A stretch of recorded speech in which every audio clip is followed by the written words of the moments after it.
구약성경 사무엘상 8장 1절에서 9절까지 우리 한 목소리로 함께 봉독하겠습니다. 사무엘이 늙음에 그의 아들들을 이스라엘 사사로 삼으니 장자의 이름은 요엘이요 차자의 이름은 아비아라. 그들이 부엘세바에서 사사가 되니라. 그의 아들들이 자기의 아버지의 행위를 따르지 아니하고 이익을 따라 뇌물을 받고 판결을 굽게 하니라. 이스라엘 모든 장로가 모여 라마에 있는 사무엘에게 나아가서 그에게 이르되 보소서, 당신은 늙고 당신의 아들들은 당신의 행위를 따르지 아니하니 모든 나라와 같이 우리에게 왕을 세워 우리를 다스리게 하소서 한지라. 우리에게 왕을 주어 우리를 다스리게 하라 했을 때에 사무엘이 그것을 기뻐하지 아니하여 여호와께 기도하매 여호와께서 사무엘에게 이르시되 백성이 내게 한 말을 다 들으라. 이는 그들이 너를 버림이 아니요 나를 버려 자기들의 왕이 되지 못하게 함이니라.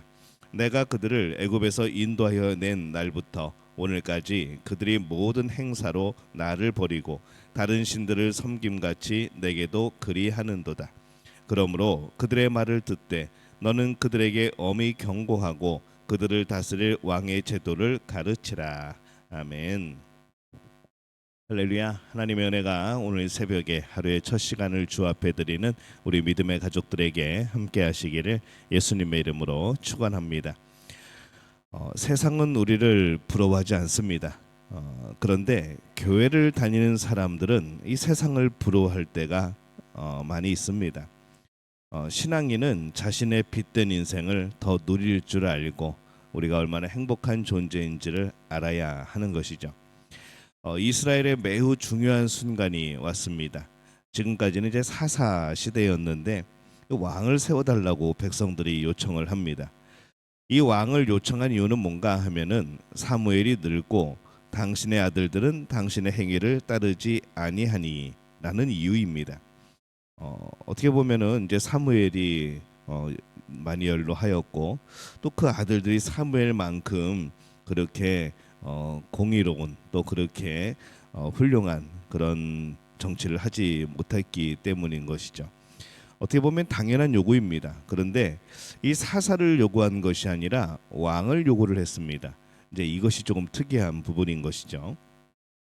사무엘이 늙고 그의 아들들이 악하여서 다른 사사를 구하는 것은 뭐 나름대로 이해가 됩니다. 그런데 사사가 아니라 왕을 구합니다. 이 지금까지 사무엘이 사사로서 이 블레셋의 압제에서 벗어날 수 있었고 뭐 여러 가지 그런 나라를 잘 다스리는 그런 모습이 되었던 것이죠. 그런데 왜 갑자기 다른 사사가 아니라 왕을 구하는가? 그들이 그 이유에 대해서 모든 나라와 같이라고 말을 합니다. 이스라엘 주변의 나라들의 왕이 있는 것을 보고 그것을 따라서 우리도 왕을 세워달라는 겁니다. 그들의 기준은 무엇인가 하면은 모든 나라들인 것이죠. 주변에 있는 나라들. 이 하나님의 뜻이 아닌 겁니다. 다른 이방 나라가 기준인 겁니다. 이방 나라들을 보니까 왕이 있고 왕은 큰 집에 살고 힘이 강하고 또 그들이 그 강한 힘을 가지고 통치를 하고 그러니까 왠지 잘 사는 것 같고 왠지 더 강한 것 같고 또 군대도 센 것 같고 이제 그런 생각을 하게 되는 것이죠. 그들은 이 왕의 강함이 곧 자신들의 강함이 된다라고 생각을 한 것 같습니다. 그들이 요구한 왕은 화려하고 강합니다. 그러나 그것은 결국 그들을 종으로 만드는 것이고 왕을 위해서 자신들이 희생해야 된다는 것을 의미하는 것이죠. 그러나 여전히 그 화려함이 그 강함이 굉장히 좋아 보인 것 같습니다. 그러나 이 세상의 화려함은 사실 일시적입니다. 그것을 쫓아가는 것은 더욱더 그 일시적인 것을 따라가는 것이 되어지는 것이죠. 영원하지가 않습니다. 자, 그러면 왕을 세우면은 문제가 해결될 것인가? 사무엘이 늙어가는 것처럼 이 왕도 또 늙어갈 겁니다. 사무엘의 자식들이 악하였습니다.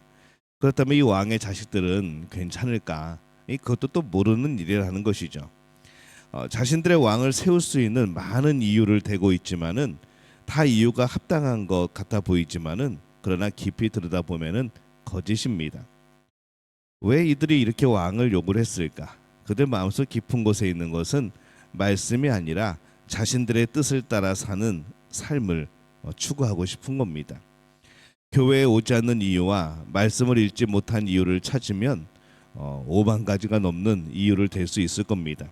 난 이래서 교회 오지 못했다고, 난 이래서 말씀을 읽지 못했다고. 그러나 그 이유가 다는 아닌 것이죠. 오직 한 가지, 하나님이 아닌 다른 왕을 세우는 겁니다. 특히 화려하고 강한 것을 좋아하는 이 죄의 성격인 것이죠. 말씀을 읽는 것보다 다른 것을 하는 게 더 화려해 보이는 겁니다. 멋있어 보이는 것이죠.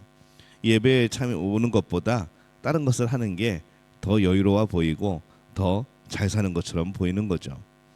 이 죄의 성격들입니다. 이 사무엘에게 하나님께서 대답해 주십니다. 7절에 보면은 여호와께서 사무엘에게 이르시되 백성이 내게 한 말을 다 들으라. 이는 그들이 너를 버림이 아니요 나를 버려 자기들의 왕이 되지 못하게 함이니라. 이스라엘 백성들이 이 왕을 요구하였을 때 사무엘은 마음이 상했습니다. 왜냐하면 사사인 자기를 버려두고 왕을 세워달라고 하는 것이고 또 백성들이 세상을 따라가는 모습이 안타까워서 그랬습니다. 근데 하나님은 뭐라고 하시는가? 하나님은 나를 버려 자기들의 왕이 되지 못하게 함이니라 라고 말씀을 합니다. 그들이 왕을 세워달라고 하는 것은 사무엘을 버린 것이 아니라 하나님을 버린 것이라는 것이죠. 이 하나님께서 이 왕제도 그다음에 이 믿음을 연결시키는 것은 뭐 이상한 일은 아닙니다. 왜냐하면은 이 고대 사회에서 일반적으로 이 왕은 종교와 매우 밀접한 관계에 있었던 것이죠. 우리가 뭐 생각해 보면은 이 애굽에서의 왕은 신 자체로 예배 대상이었습니다. 왕이 신인 거죠. 바벨론에서는 이 왕 제도는 인류를 위해서 신이 고안해낸 가장 기본적인 제도라고 생각을 했습니다. 그러다 보니까 신은 왕의 후원자이고 보증이 되는 것이죠. 근데 이 신의 뜻을 누가 알려주는가 하면은 왕이 알려줍니다. 그러다 보니까 결국 이 왕이 신처럼 되어버리는 뭐 제도적으로는 바벨론에서는 왕을 신으로 섬기지는 않았지만은 가장 신과 밀접한 사람으로서 신적인 존재가 되어져 있었던 겁니다. 왕을 요구한다는 것은 그들이 믿는 여호와 하나님을 버린다는 의미입니다.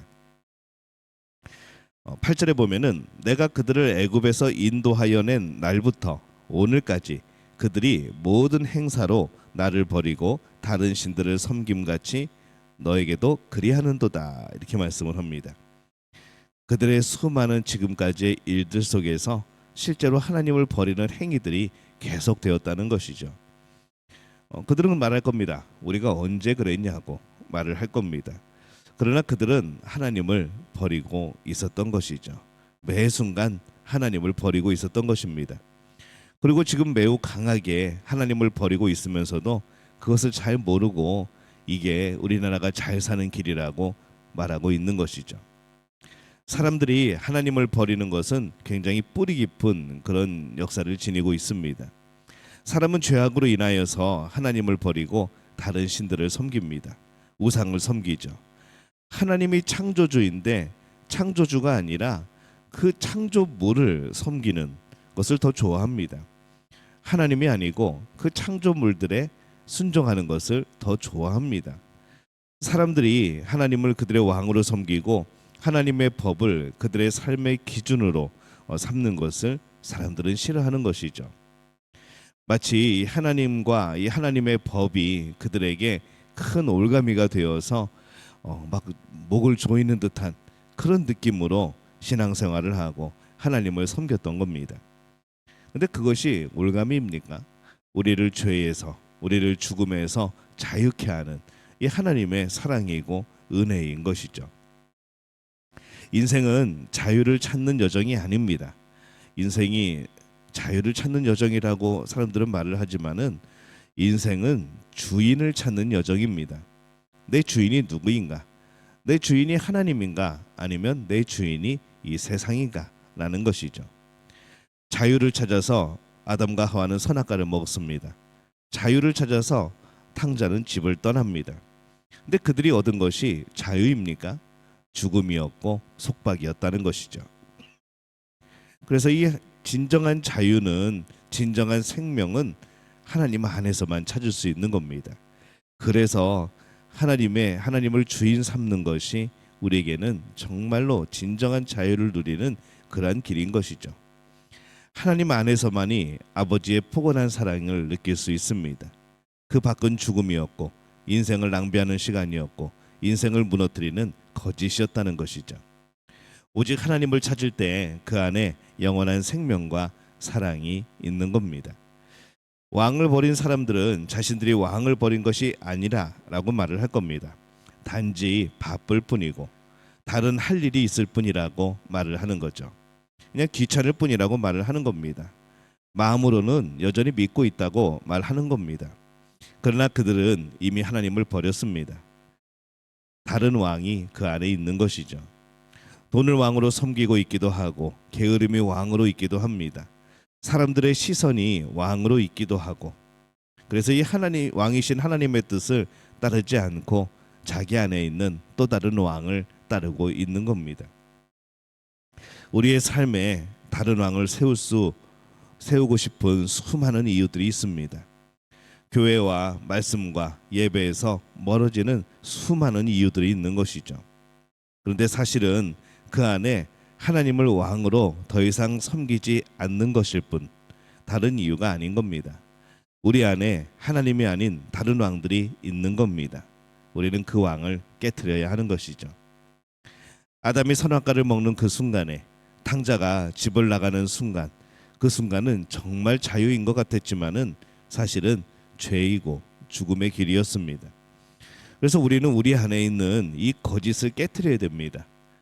다른 것을 왕으로 삼으려고 하는 그런 탐욕을 깨트려야 하는 것이죠.